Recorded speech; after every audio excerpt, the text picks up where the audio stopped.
Hi, I'm Dr. Matthew Barker with Integrative Pain and Wellness Center. And one of the things that have had so much joy in helping my patients with is helping them to overcome the loss of a loved one. And we have all lost somebody close to us.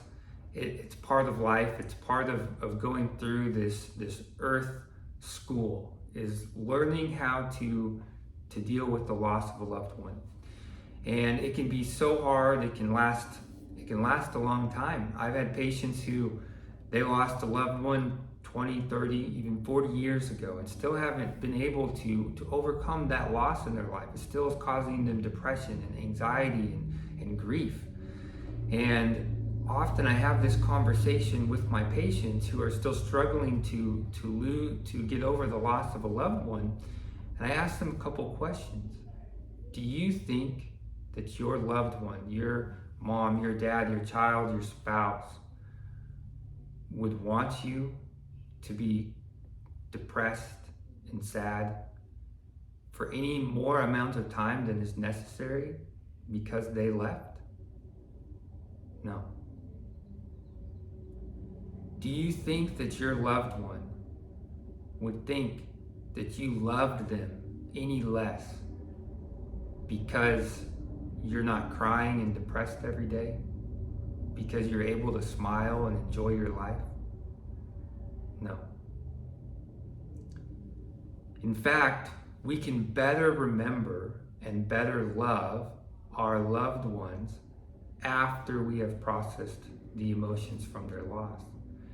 It's totally normal and even healthy to have some emotions of grief and sadness and loss when we lose someone close to us.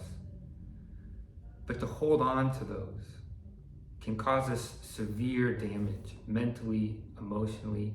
And while we're holding on to those emotions, when we think of our loved one, in addition to any positive memories we have, now they're tinged with these emotions of grief, of sadness that cause us to cry.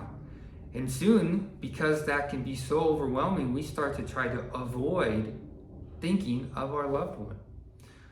The beautiful thing about processing these emotions is once you've processed them, you can look back at the experience and you can remember how you used to feel, but you don't feel that way anymore.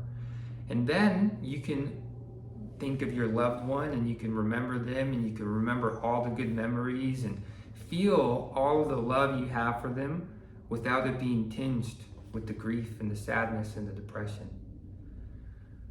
I know that our past loved ones would want us to get over that grief, get over that depression. Physical death is not the end. They're aware of us, they care for us, and they still love us, and we still love them. We are eternal beings, temporary living in this physical form. And death is not a goodbye. It's not a forever goodbye. It's a temporary goodbye. But we will be reunited with them. And so if you're grieving the loss of a loved one, I encourage you to come in. We can help you. We can help you to process these very strong, powerful emotions so that you can fully remember, fully love, fully think about your past loved one with all the positive emotions. Thank you so much.